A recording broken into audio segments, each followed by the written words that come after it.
Greetings of the day. Good evening to one and all present here. Welcome to the roundtable session on the topic Retail Disruptors, Economy, Consumers, Data, Ecosystem, Innovation. So what's a big bet? So the platform is all yours to have one-on-one interaction, to match your ideas and let your voices be heard.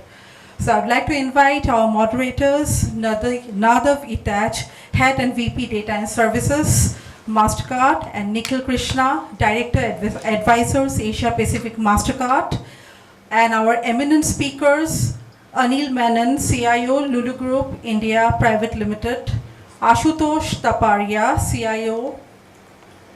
Regional Business Head, Big Basket, Bidyut Bhanjdeo, Chief Business Officer, Ethnix and Head Sales and LFS Raymond, Indrajit Chowdhury, CFO Khadims, Kiran, Komatla Group CTO, Restaurant Brands Asia Limited, Burger King, Prashant, Bokil, Head Projects and IT Supports, Metro Brands Limited, Ranjan, Sharma, CIO, Head Supply Chain, Bestseller Retail India Private Limited, and Sujoy, Mitra, Head IT Team, Hortons India. So welcome to the participation again. Thank you. Great, thank you very much. Can we put the slides? And we'll start the presentation in a few seconds. You all have an envelope with a QR code on the table, or you have a QR code in front of you. Please scan it and put the top priority for you out of the 5 topics that you have in the survey. And we will continue from there in a second.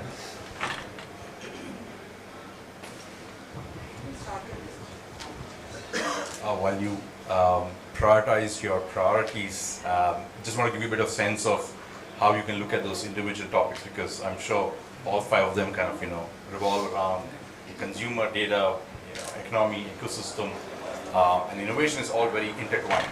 I think the way we are looking at it is trying to get you to really prioritize from an economy perspective where your biggest investments, where we think, given the way the economy is moving and the way there have been regulations, etc., would that be your first bet?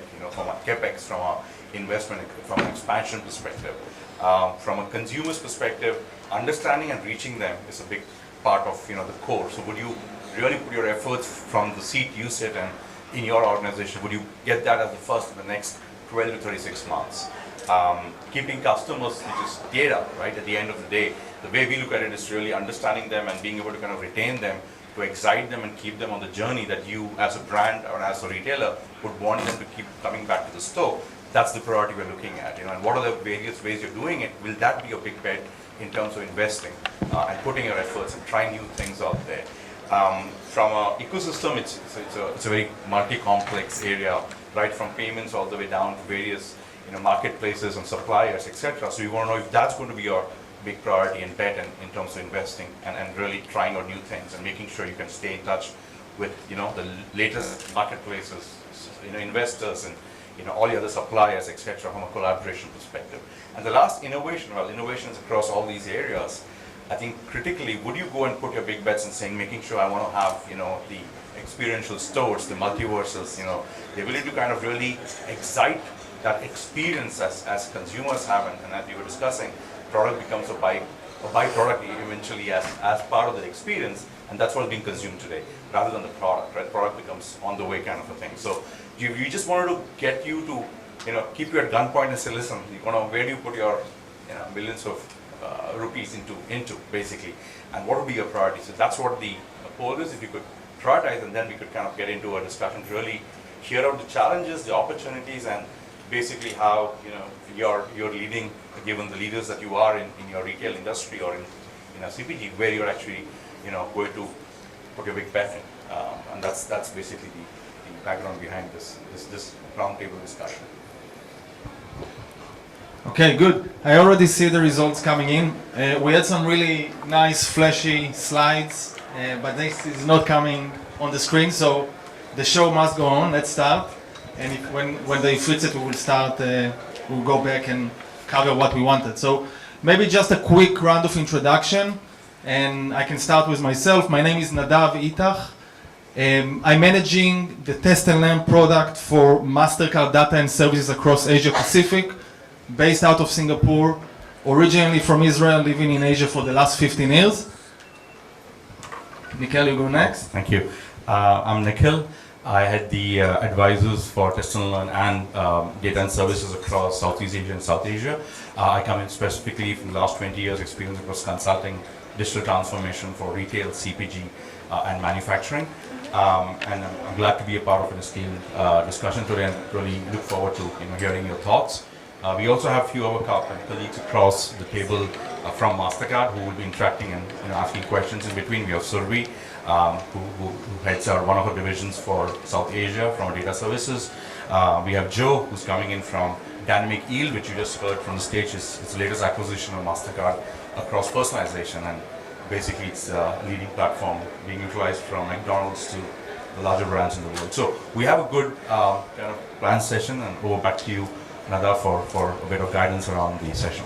Great. So the way we structure the discussion today, and we really hope that it will be a very warm discussion with a lot of conflicts and stuff that we are putting on the table and looking how to solve. In the discussion, the way that we will guide it, it's we want to do just a quick round of introduction. We all have the names, obviously, and there was an introduction in the beginning, but just if you can introduce yourself very quickly. Then from there, we will open the survey, and we would like to see the results. I already saw what most of you chose, and it's very interesting to see. And this is where we'll start to have a discussion, and really we want it to be very interactive, come with challenging ideas, and let's really think together how we can solve it, or what should be the next steps, etc. And if we will have time, and I hope that we will not, because we will have such a great discussion, we have some insights to share with you about the trends, about how we look as MasterCard data and services, what we see from our data on the trends in the markets, and some insights. So with that, maybe if we can start with a really quick round of introduction. Can start over there. Hi, Anil Menon from Lulu Group.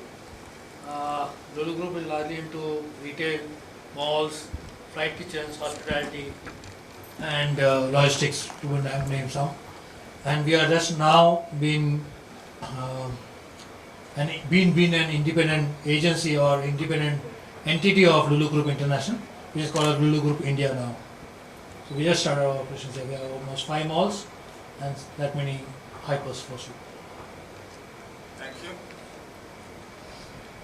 Hello everyone. Myself Ashutosh Taparia. I work with Big Basket and I head their business for Mumbai in MP. Hi everyone, my name is Bidyut Bhanjdeo. I am the Chief Business Officer for Ethnix in Raymond, and I also head sales and large format stores for Raymond Japan.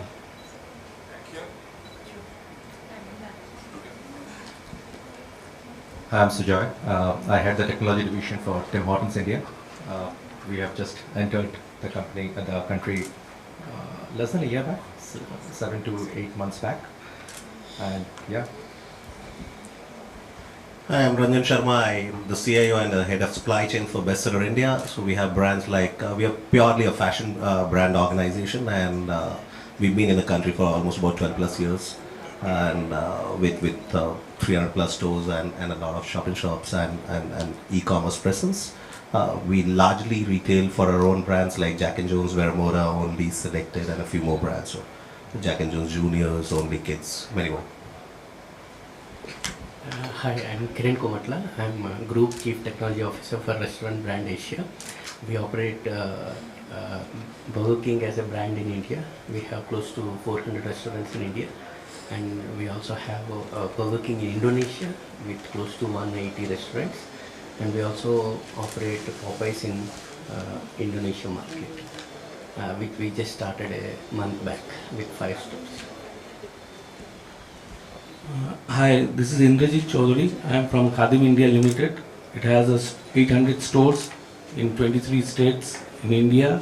It is the second largest footwear retailer after Bata. We have also a wholesale business having distributors of around 300, and we also have our own factory of 2 factories. The brand is established in the 90s. Thank you. Hey, hi, good evening all. Prashant Bokil here. I represent Metro Brands Limited, which is in retail footwear, and we are having approximately 700 stores across India. Thank you. Thank you very much. This is an incredible lineup of brands and companies, and the amount of experience around this table is phenomenal. So I'm very excited about the discussion today. So, but what we ask you just to do in the beginning is just a quick survey, and thank you for sharing with us your priority or your top priority at the moment. Just for the audience, the survey was around what is your big bet: economy, consumer, data, ecosystem, or innovation. And let's see the results.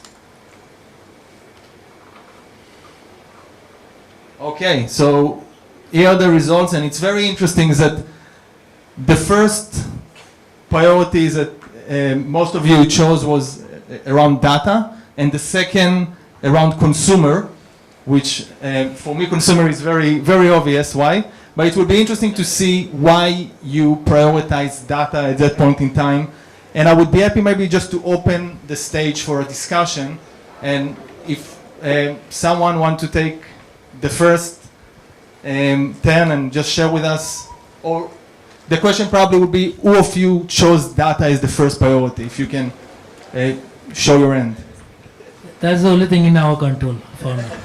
Rest everything is a consumer, innovation, economy, ecosystems, all are not in our control. What is there in our control and what we can manage and what can drive the rest of them is data.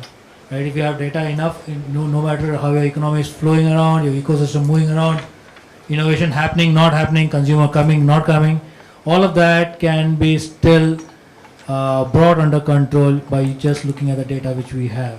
So data is something which we can crunch, which is there with us, and which can give us some results at some point of time. So that data is something which we can control in our own ecosystem, if I have to say, and drive the other through second, third, fourth, fifth, and fifth. Okay, so if we talk, like, obviously I understand that it's within your control, and a lot of the other items are either not in your control or less in your control.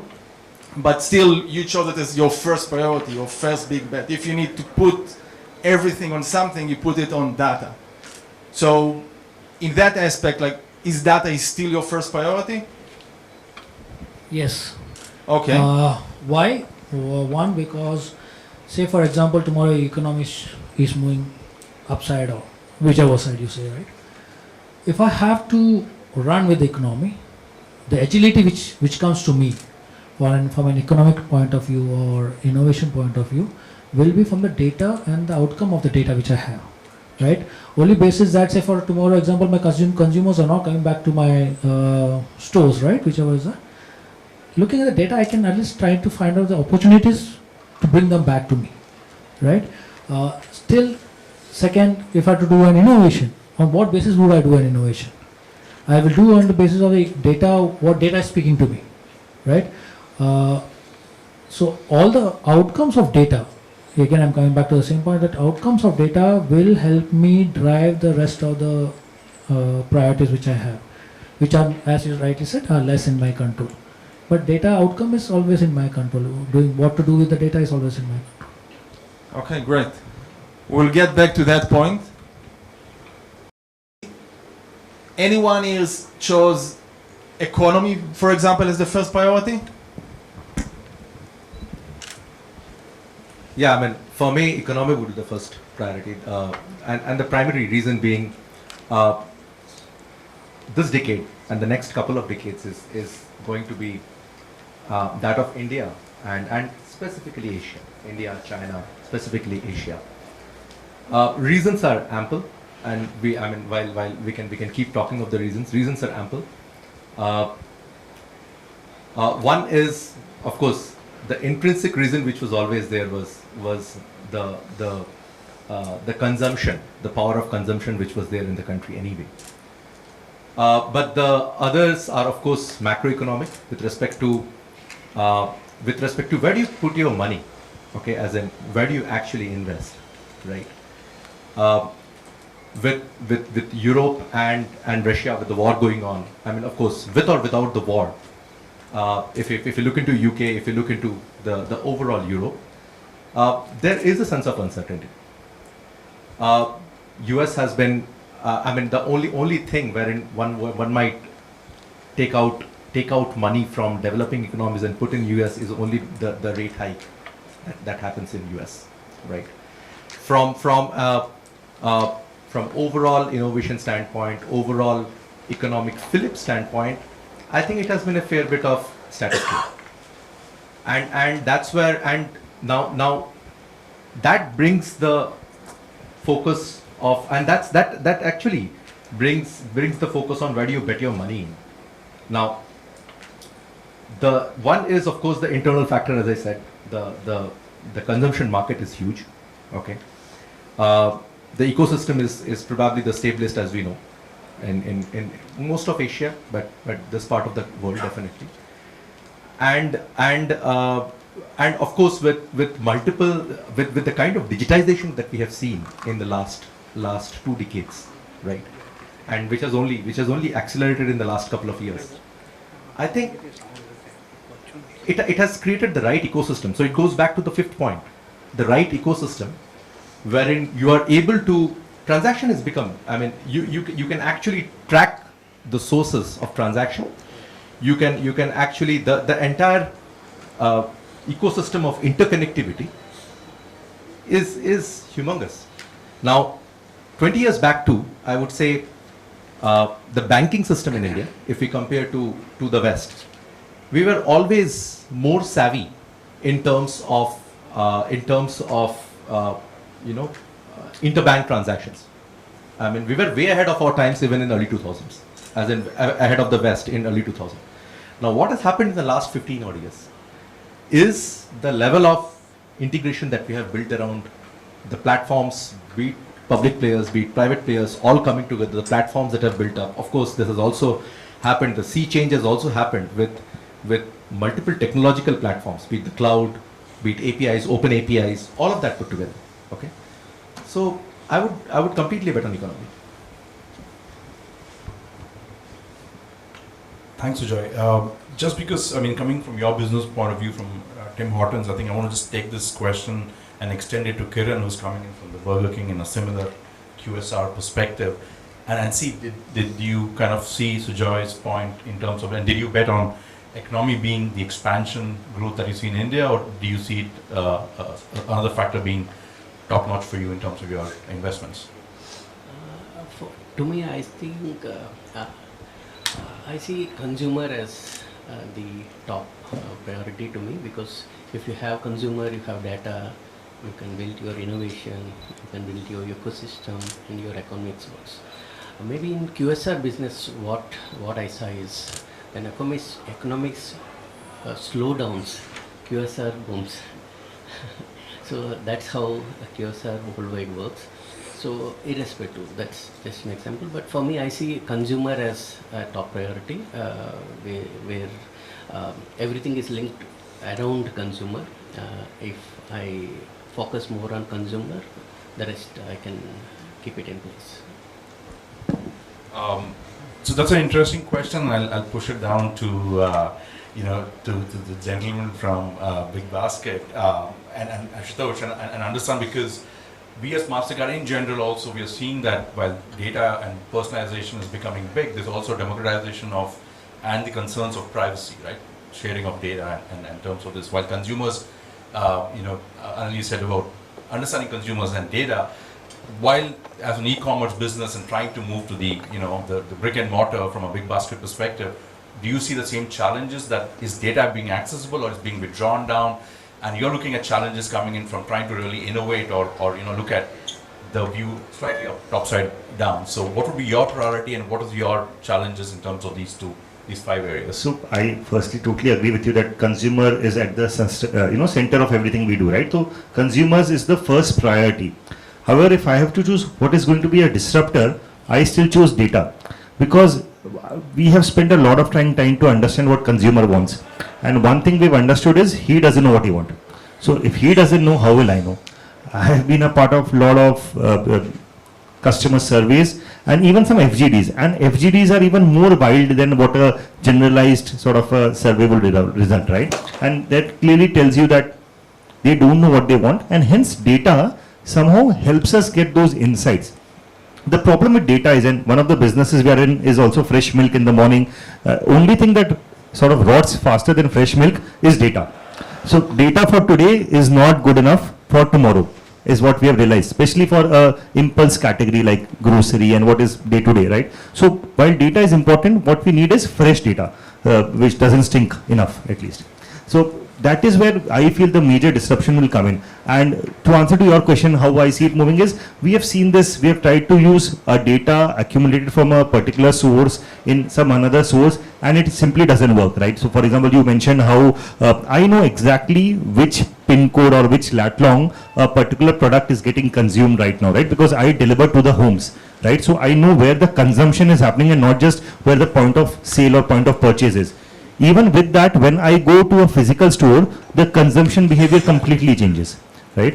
When we, for example, deliver next day or the slotted delivery, the kind of products that customer buy completely changes for when they want the same location, what they want in the next 10-15 minutes, right? And not just the products, even if people want similar products, the pack size changes, right? So I definitely bet on data. What I just wanted to bring out here is that just having data at times might not be enough, and also the fact that data is not as easily transferable as we sometimes believe, and that's my just view here. Thank you. Just leading on from that, we have, I think I have complimentary with Khadims and Metro branch Prashant and Indrajit, because moving from impulse category to more lifestyle and apparel, I mean not even apparel, I think we have a few representatives from apparel here, both Bestseller and Raymond, but just from your perspective, because you have a wide range of stores, so 800, 700, what are you seeing as challenges that you are looking to invest in terms of addressing in the given combination of these five? See, for us, what we have seen after the COVID thing is, if the consumer comes to your store, there is a buying happening. Previously, consumer comes, they may go out, but now when a consumer comes to a store, they have a definite strategy to buy. So what we have seen after the COVID is, during the festive time, when the footfall is high, there is high sales. But when the festive goes, then the footfall is very low. Compared to COVID, it's really down, and the sales disrupt. So for me, the bet is consumer. If consumer comes for the retail store, then there is a huge sales. So we have to bring the consumer, and to bring the consumer, the data is helpful. We have CRM thing to bring the consumer to our store and give the consumer the right product. And for us, there is also a difficulty of sizes. Suppose we have product, but the sizes are different. So in footwear, even person will not steal if the product is not of his size. So that is also a challenge for our industry. So I think betting on both the consumer and the data is the challenge for the retail industry. Yeah, hi. For me, see, basically all entire retail is consumer centric. So to understand the behavior of the customer, rightly said by many other peoples, so data is the best thing to analyze and all other, like mentioned by Anil. So basis of the outcome of the data, we can definitely bet on other things. But I will say that I will bet on innovation in terms of on the basis of data more, to get more and more consumers back to the stores. Thanks, Prashant. Coming from shoes to clothes, we have Ranjan and Bidyut from Raymond's.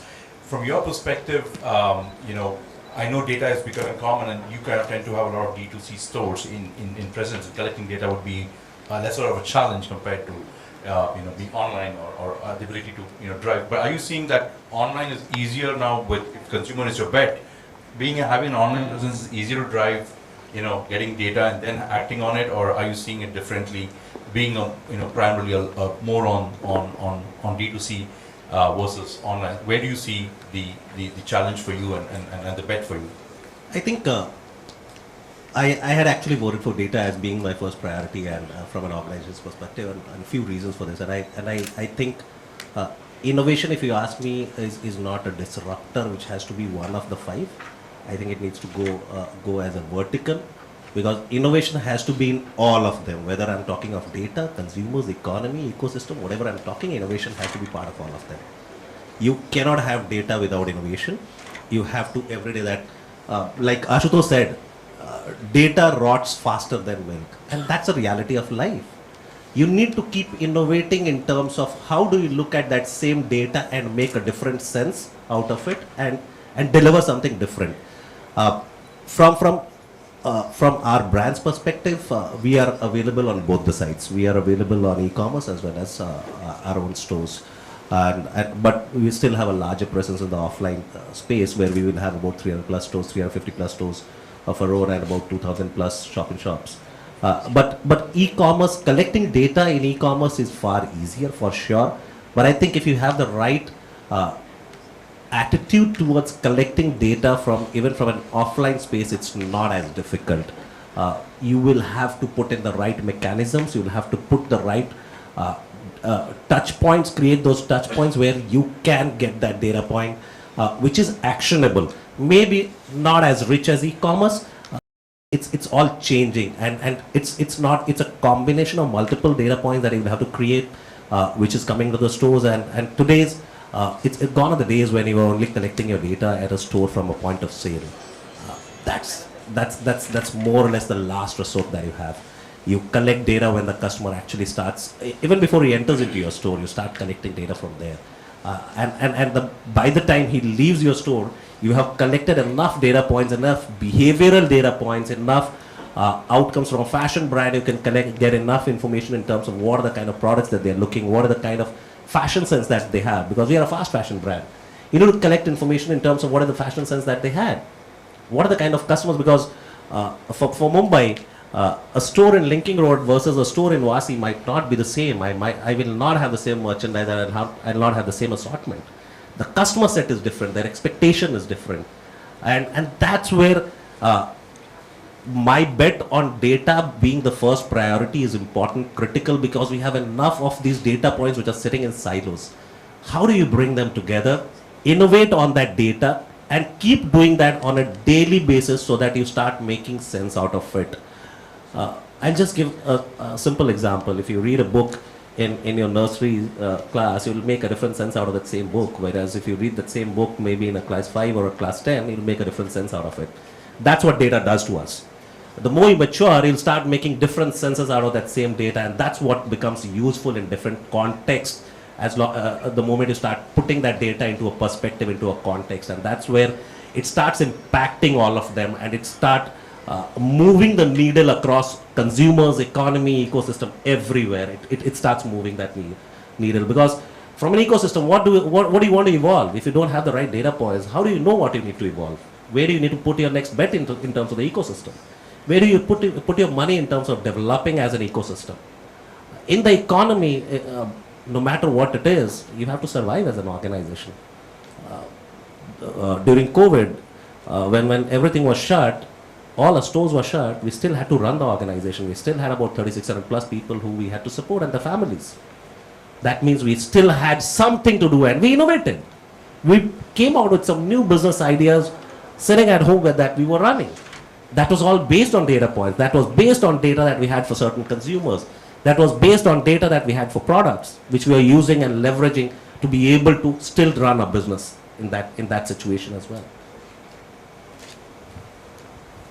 Thanks. Bidyut? Yeah, so I put consumer at the central because we are a D2C company. We have more than 1,500 our own stores, or 4,000 odd SISs across the country. Huge physical presence and a very big legacy behind us. We're going to be 100 years in another couple of years. 2025, the company is going to complete 100 years. Big legacy behind us. So we always focused on consumer acquisition. So if you have a consumer, then everything starts, right? And today the game is, whether it's online or whether it's offline or physical, it's all about consumer acquisition, cost of that acquisition. In that journey, I think data is the biggest enabler. And I agree with all the speakers here that your biggest enabler is data, because you keep on seeing every day something new coming out, a new insight coming out, the same data, like what Ranjan said, it gives you a different meaning after a couple of months. So it's a big enabler, and it enables you to really focus your innovations, all your initiatives to get the consumer, right? But your consumer is still central, because you don't have a consumer, you lose a consumer, you lose that stickiness, you don't have a business anymore. So I think as a D2C company, we are completely consumer centric, and then we use data as our biggest enabler. The next important thing is our entire ecosystem, because the consumer is today very flirtatious. They shop online, they shop offline, they look at endless aisles. I think e-commerce at some point of time during pandemic, we thought that from 10 to midnight was the time when people really bought a lot of stuff. So our e-com team was very active during that period, trying to figure out during the night what discounts can we get, what offers, what basket level stuff we can do. So I think ecosystems today are so important that, and the consumers ever evolving. Technology is the biggest disruptor today, and it brings in a lot of new things. So therefore, ecosystem, you have to be relevant to the consumer. That's so important in today's world. And your entire innovation, like what Ranjan said, it's a separate vertical. It runs across all your focus areas. Economy is a given, I think, at least I can say for this country. For the next 5 to 10 years, economy is sort of table stakes for us. We don't worry too much about the economy here, as regards some other places across the world. So therefore, since we don't worry too much about the economy, we don't look at it as a disruptor. It's already a disruptor. It's basically given to us, right? So therefore, I don't know. I've met a lot of business leaders who really don't worry too much about the economy, right? And because of multiple host of reasons. So I still feel consumers, your biggest enabler is data, and so we cannot take our eyes off data. As regards e-commerce, we had our learnings during COVID. I met a lot of people and spoken a lot of forums online, because we're all sitting at home and speaking in forums only. We realized that nobody was e-com ready. At least in fashion, I can tell you. People can say whatever they say. No company was e-com ready when pandemic hit us. Give us 3 months, everybody was e-com ready. We were making video calls from our stores and doing home deliveries and stuff, and everybody doing home selling. So that gave us a huge opportunity to learn, and then we also partnered with a lot of these marketplaces to understand how that ecosystem works, right? And there was a host of learnings, which then we sort of mapped onto the physical data which we collect on a day-to-day basis from our stores, from our ecosystem. And there was a lot of overlap which we realized. So I think that learning stays with us as we go forward. And like we say, data sources have become irrelevant now. One source matches on something else, the same customer is buying from multiple sources. It's very important to map all of the sources, make sure that you have the relevant data. And the other thing is that a lot of external sources available today to map consumer buying behavior, which probably very few companies do today, to understand what else is the consumer doing, where else is the consumer going, what else is exciting that consumer. And there are a lot of companies, I guess you guys are also doing some similar stuff on that, and that helps to map a consumer's journey, not only in fashion, but across different categories. That's where I think it's important.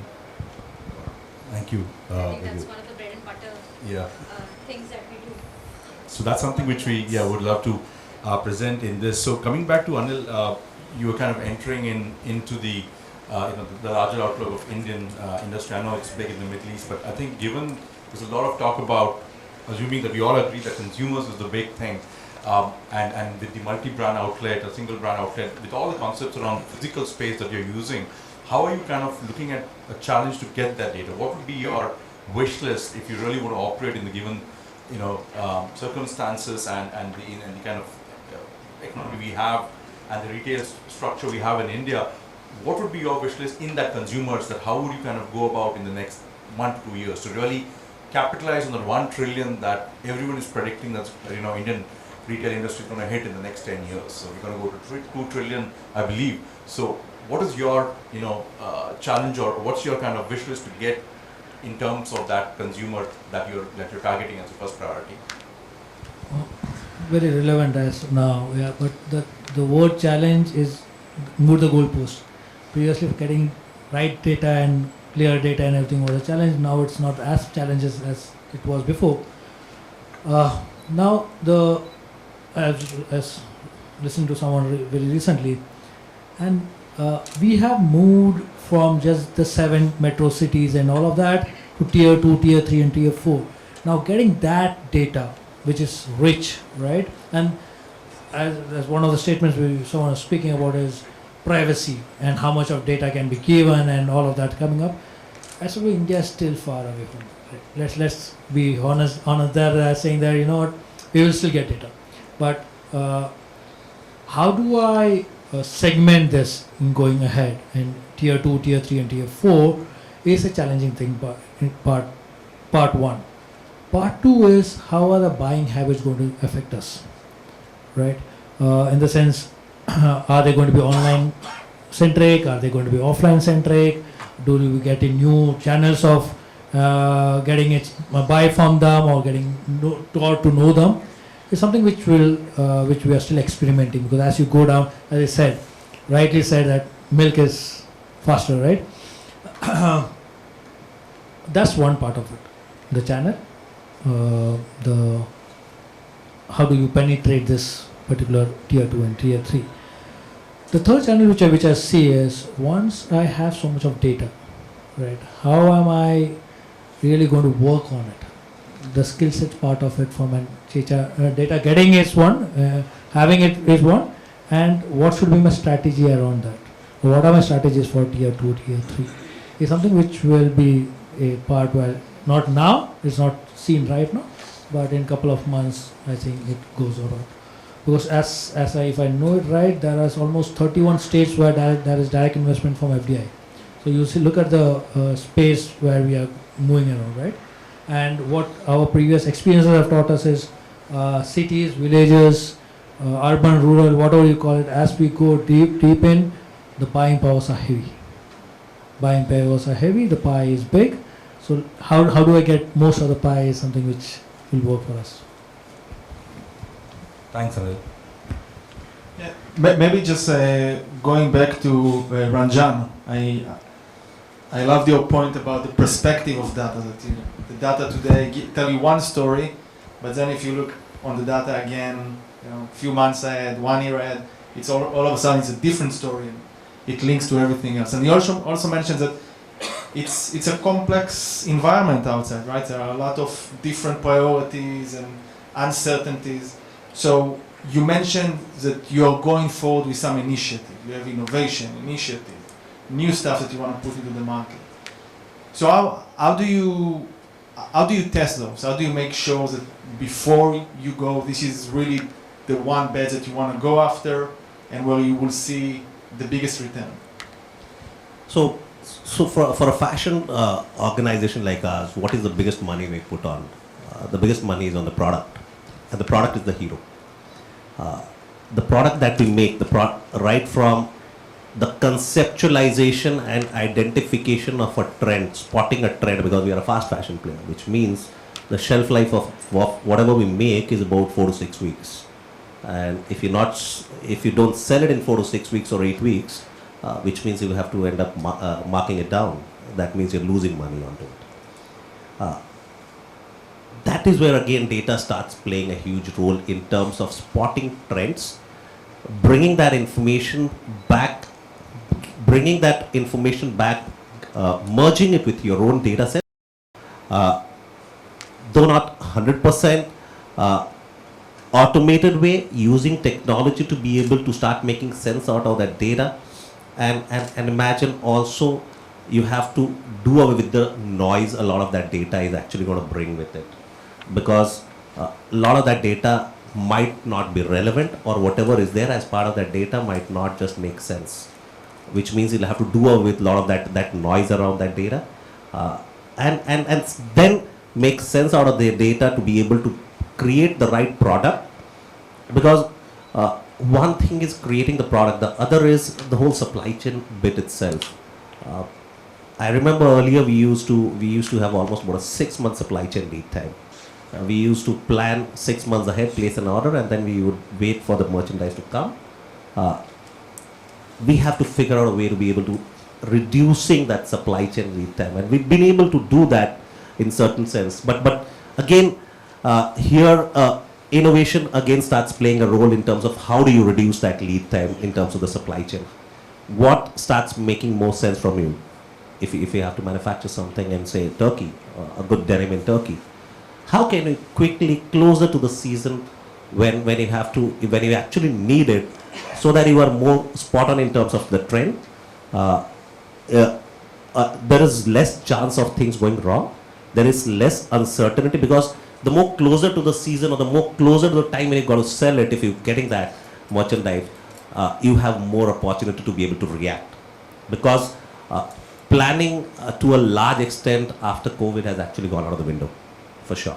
We can't plan to that detail. You have to become much more responsive. You have to take decisions on the fly, and that's where you cannot enable an organization with so many people, everyone taking decision in their own ways. That's where again data starts playing a role in terms of standardizing a norm, creating a process around why you take certain decisions. Then the other big piece is around, we've always seen from a retail perspective, one of the biggest challenges that we've always had is around the master data. We all of us will call this shirt, maybe somebody is going to call it off-white, someone will call it white, somebody is going to call it cream color, and you really don't know what's the right one, what's the right color, what's the right fabric. Everyone will have his own perspective. They will all define it differently. How do you again start using technology to be able to say, this is what it is. This is it. It's made out of. This is the fabric. This is the color. This is the Pantone shade. You go down as deep as that, and then start making sense out of it, and use that data to be able to take that decision in terms of identifying the right product that you would want to launch, and then what is the size set that you define? Because the moment you go to manufacturing, especially with brands like us, where we don't control the manufacturing side, we are dependent on a lot of partnerships to do the manufacturing globally for us. You hit something called MOQ, minimum order quantity. If you don't have a minimum order quantity, the cost of the product is going to go through the roof, where it might start hitting you, and it might not just make sense for you. So there's a lot of these calculations that you will have to make to be able to arrive at how much do you make, and in the fast fashion space, you hardly have a play in terms of until and unless you're manufacturing yourself, and until and unless you use Zara, where you're designing everything in one single place, and right from an inception to the product, finished product, you deliver in 15-20 days, and then you test the market, and then you go out and make a larger bunch. We might not be able to do that. Not everyone will have that capability to be able to deliver that same thing. So supply chain starts playing a big role there. So I think that's where the whole ecosystem of this data actually starts bringing all of it, because right from you getting census messages from whatever is happening maybe around the world, start localizing that data, that information for India in terms of how is it going to make sense, because what sells in Europe might not be relevant in India. What sells in Europe might be just grey, black. That's good, but in India is a country of colors. How do you define the colors? Which color is going to, and at the moment you start moving in the length and breadth of the country, you'll start finding there are different variations of colors which are going to be part of every 100 kilometers of the country. So you need to be very, very precise in terms of what color you need to send where. Imagine you sent a very, very bright color in one part of the country where the customer doesn't like it. It's the most expensive retail space that you have. You're going to block that space, and you lose that money and that opportunity to be able to sell. So obviously that's where this whole game starts playing a role, and data starts becoming much more center point, taking a center point to all of it. Thank you very much. Any other thoughts around the table about experimentation and business experimentation, and how do you make sure that the ideas that you are putting forward will show the ROIs that you are expecting? Maybe big basket, any? there are some advantages that we have because being in the online space majorly, right? That we can segment our customers very easily, and specifically if we want to try to do any A/B analysis, we can do it very easily. So we keep running a lot of pilots and experimentation. I was talking to your friend also, and I was telling them the same thing, that even within the city, I run very frequently pilots for a particular cohort within the store or within two stores like adjacent, or maybe something different in Thane compared to say Andheri. So we keep doing that a lot, and the results are interesting, and obviously basis the pilots we can tend to, 60% of the pilots eventually get scrapped, but it leads us to a lot of rich insights. So we keep doing it very frequently. Nothing particular that comes to my mind though, to elaborate further. So you're saying that basically 60% of the experimentation that you are doing basically not coming through. Is not worth sort of scaling up across the country, or sometimes not even across the city. But yeah, we keep doing that from something as specific as what we do with the customer and customer facing, to something which is more back end, and how to structure a payout for a delivery biker. Do you give a straight payout or a state payout plus variable, and so on. So we do kind of different sort of experiments, and whether to pay a minimum guarantee to a delivery person or not, whether to pay people hourly or basis task, whether to give a customer a particular weight or not in the same SKU. So these are the sort of things we keep sort of experimenting with different results. It's something as simple as even timing, right? So whether a customer has a difference if he gets something within 2 hours vis-a-vis 3 hours, is because for me everything is a cost. I can literally deliver something in half an hour, but that will come at a higher cost compared to if I deliver something tomorrow. So is it worth it? Is that incremental shaving of half an hour worth it? So keep doing such experiments within the company. Thank you very much. So talking about incremental, there's obviously inflation, and this is part of the economy, but it's uncontrollable. And I just want to bring it back to Sujoy, because you put a lot of emphasis on economy. Given that QSR business is very consumer driven, experience driven, how are you guys seeing as the price increases in terms of the products in your stores? How has been the reaction to the consumers, and are you seeing inflation and price increase? Are you doing any kind of areas? Are you testing the waters before changing the prices? Are you doing any kind of bundling so that you don't have a drop in your consumer base? Or do you see that trend actually hitting the QSR business with the prices, the economy, and obviously getting in data from consumers? Is there a trend that you're seeing that's coming out of this? I mean, that's given, Nikhil. So, from a F&B perspective, QSR cafe F&B perspective, the question of, so it's a very, very thin balance of getting a repeat customer, and getting a repeat customer, whether it's on experience and price, right? One is, of course, as Ranjan was mentioning, product is the hero, okay? But let's face it, India is a cost-sensitive market. Yet, it is a cost-sensitive market. Especially if we are talking of 80 percentile of, or 70 or 80 percentile of customers. If you're looking at the cafe business, you would have a budget in mind when you're going out with the family. So of course price plays a big role, and that's where it comes down to a couple of things. One is as you mentioned, how do you bring together an offering? How do you give an offering? Do you want to give the offering across weekdays and weekends, because the behavior is completely different, the consumption behavior is completely different, or different times of the day? So if you look at it from a Tim Hortons perspective, being a cafe chain, we have the day segmented itself. So we are a breakfast chain, breakfast right till midnight. Okay, so we have a breakfast and lunch offering, all of that. So how do you segment the day versus how do you segment the week? Okay, and bring your offering now, and how do you change that offering in real time?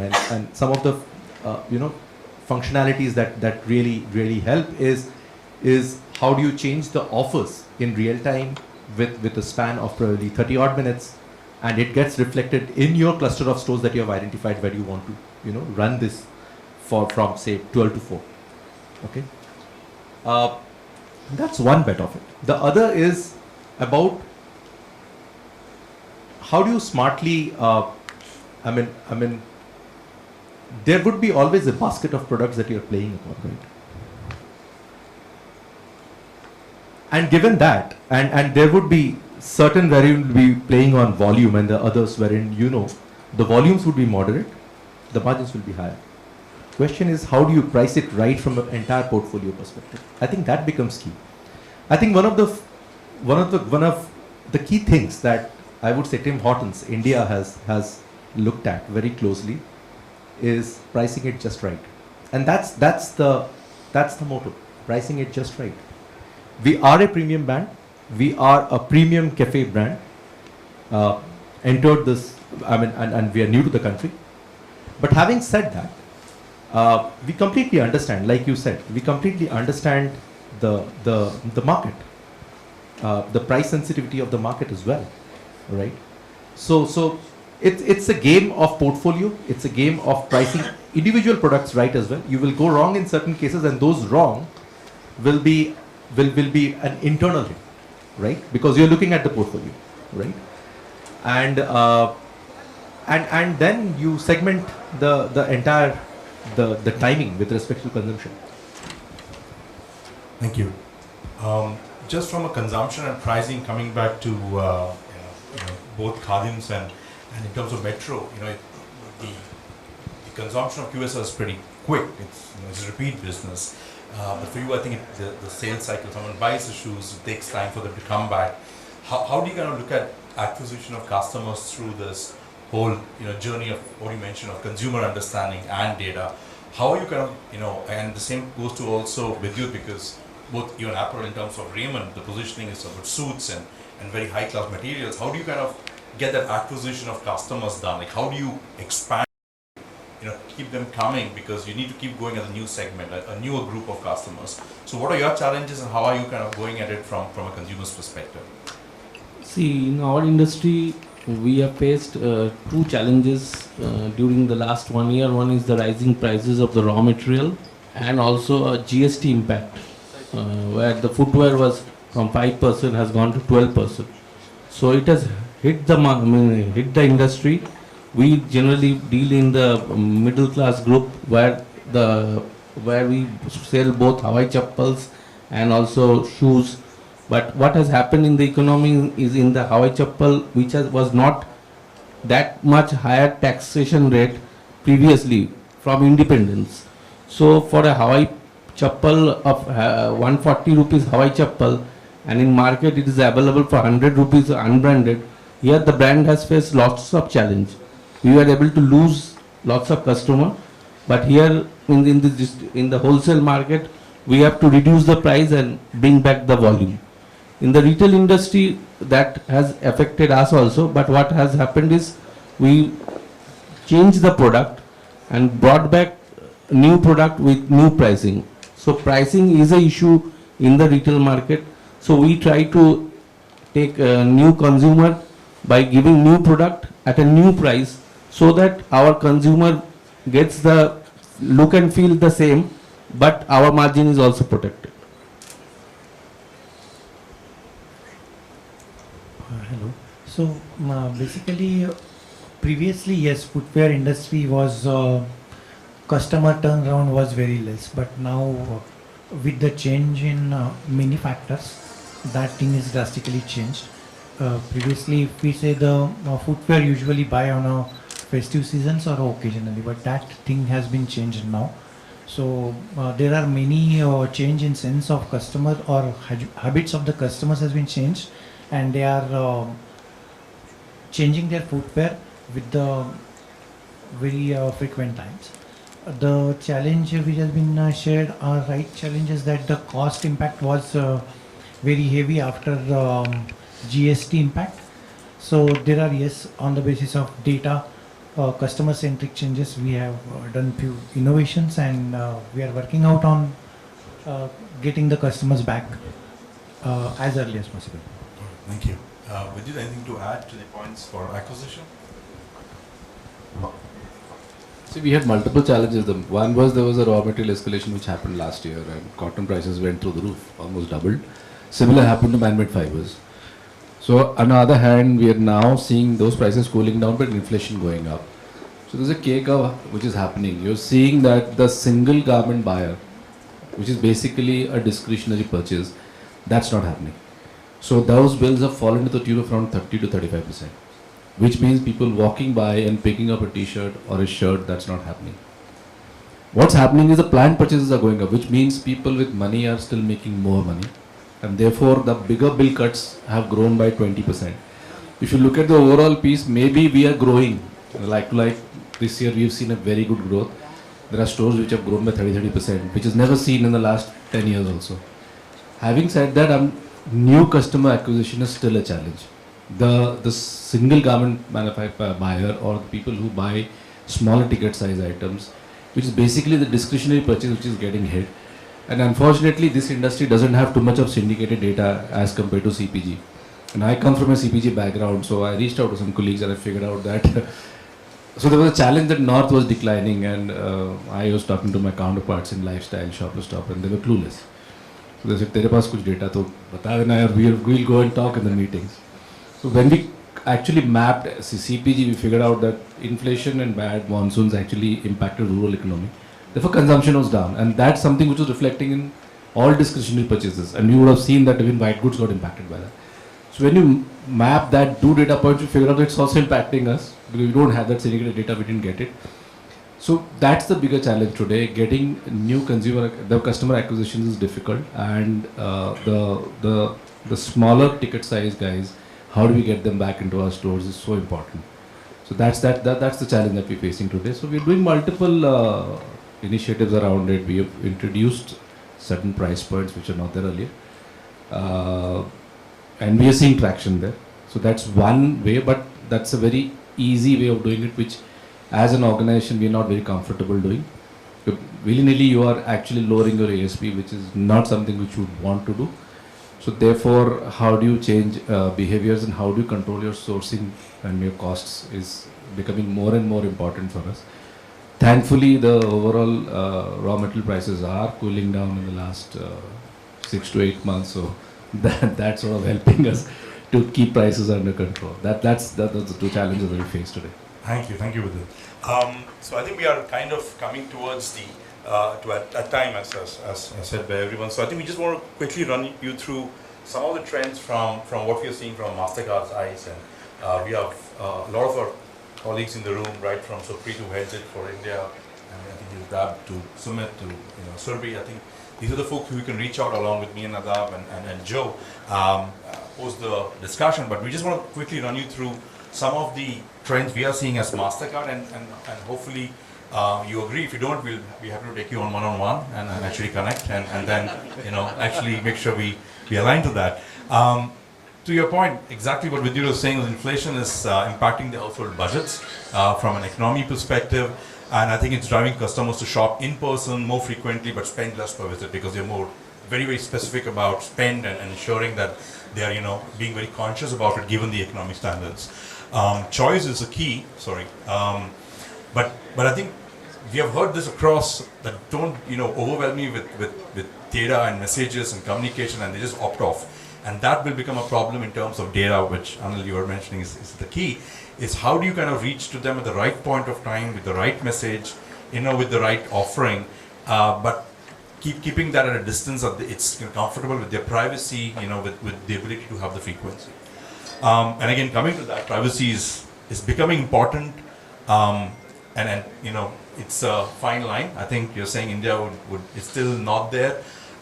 We would beg to differ a bit because we are seeing differently that they don't want to share data, but they still wanted to have a personalized journey. So that's a big ask from every consumer, and we are prime examples of it. I don't want to share my email ID, I don't want to share my date of birth.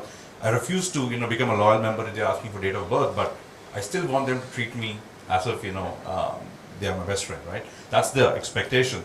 Curbside became big. I know Big Basket is looking at dark stores expanding. Tim Hortons, you're going into hardware. So I think with this challenges comes still delivery. People expect shopping in store but still want in delivery. So curbside service and conveniences that came from the pandemic. And I think while e-commerce came down in terms of the sales and people stabilized back to the store, but they still want the best of ease of delivery. Looking at stock in store but getting it delivered to their home. So there would be some of those beautiful things that they experienced during pandemic that they still expect to get from a brand, and that will not go away. It may seem for now, but we are seeing globally that that's going to come back in a big time. And spending on travel, to your point, absolutely, spending on travel and discretionary retail is expected to continue, but because it became more as a share of consumer spending, because people understood that having experiences in travel is needs to be spent more than just consuming brands. So there's a challenge as people kind of come back and understand if the budget can be spent on travel versus actual consumption of brands. But this is going to be a very interesting thing for India, especially to see how the travel versus spend on goods happen. We have a beautiful report across the economic impact reaching consumers, and we are all about consumers, exactly to what you said. We are believing that economic changes and testing is the big thing that we are seeing, right from the Walmarts, the Kohls of retailers of the world, to coming down to brands, just like you are actually big time into understanding the changes and learnings and testing them out through initiatives. And this has been big on data, on consumers, on even physical capex investment like stores. Are they making economical sense? What happens if a competitor opens next to you? Someone spoke about Kavita from, I think Accenture spoke about retail media networks, and we are seeing this is going to be a big pie for retailers and brands alike, which is around 101 billion in terms of how you kind of go into an era of privacy with consumers. So you need to own a piece of the pie. And the Amazons and have shown that retail media networks, owning them, become a best way for you to kind of reach out to your customers and collect data. And this will be a big part in India to play going ahead, given the 1 trillion that you want to go at, and the attrition of consumers who don't come back and kind of want to go across various choices. Social commerce, interestingly, is growing globally. We are looking at 31%, and I think this will become more about how you can have that experience coming in from the various innovators in space who don't really it's not a very direct messaging. It's about how do you influence. The influences in the LinkedIn will kind of go in larger, and the consumption of content becomes bigger and kind of becomes a part of the experience rather than the product itself. And personalization, we have dynamic yielding beautifully strong across the world. This is coming strong in India too. It's going to be the next thing where you don't want to share data, but you want to be provided and served as if we know you really well in and out. Just want to give you a bit about interesting things about loyalty, and someone spoke in one of the sessions that from our global data we see that 52% of consumers remained brand loyal even during the inflation of prices because quality played a role. But interestingly, in India, 45% of us actually switched to private labels due to price and quality. That is an interesting positioning for a lot of multi-brand outlets, is about how white brands will become a big competition given the other brands in a space.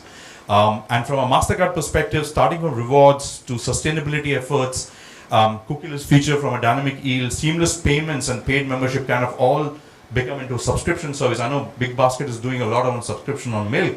So I think paid membership for a part of a subscription would become a norm, that you expect healthy food, snacks and daily consumptions to come into your house as part of a paid membership. That would be a great place to collect data and actually drive a lot of cross-sell and upsell into the business and actually democratization of the data that you can get from there.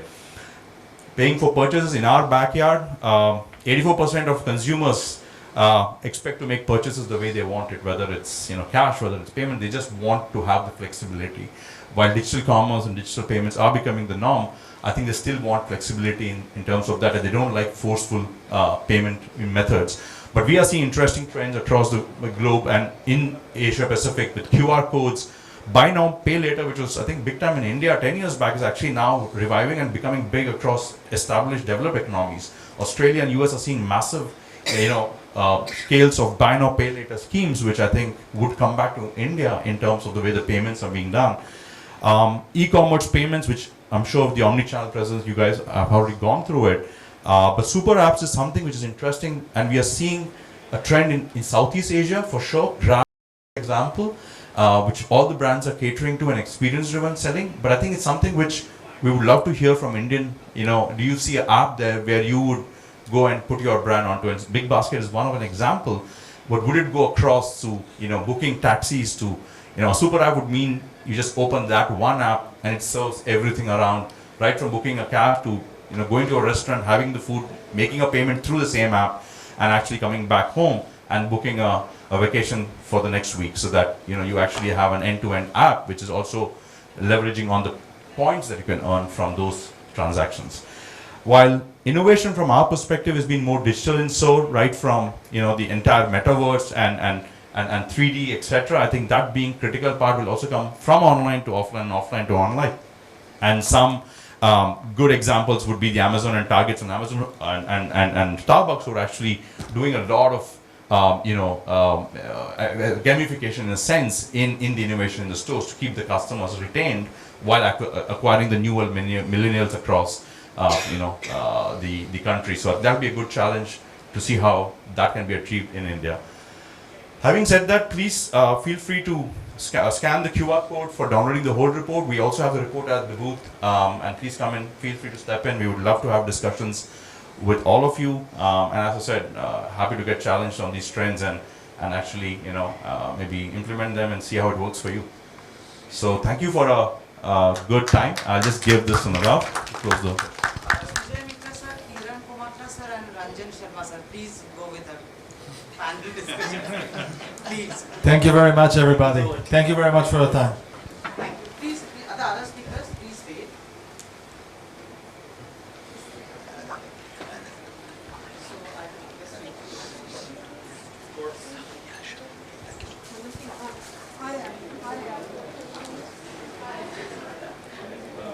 Ashutosh, Taparia sir, Big Basket.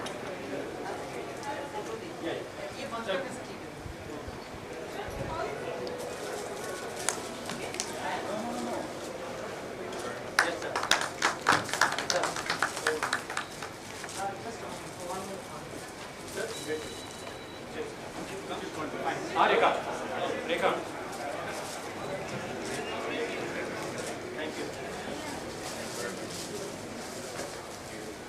Indrajit Chowdhury sir, Khadims.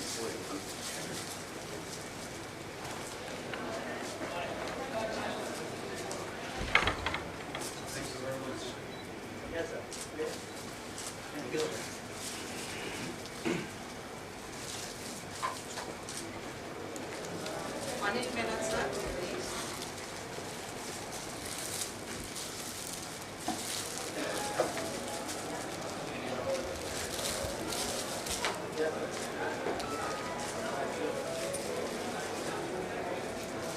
Prashant sir.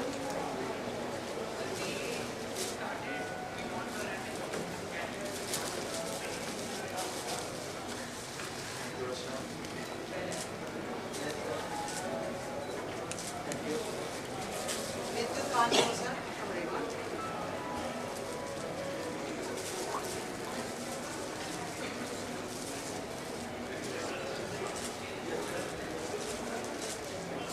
So I request our director marketing and communication to hand over the meeting to our moderators.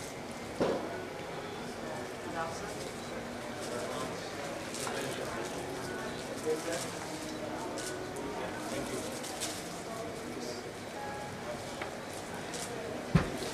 Nikhil, Krishna.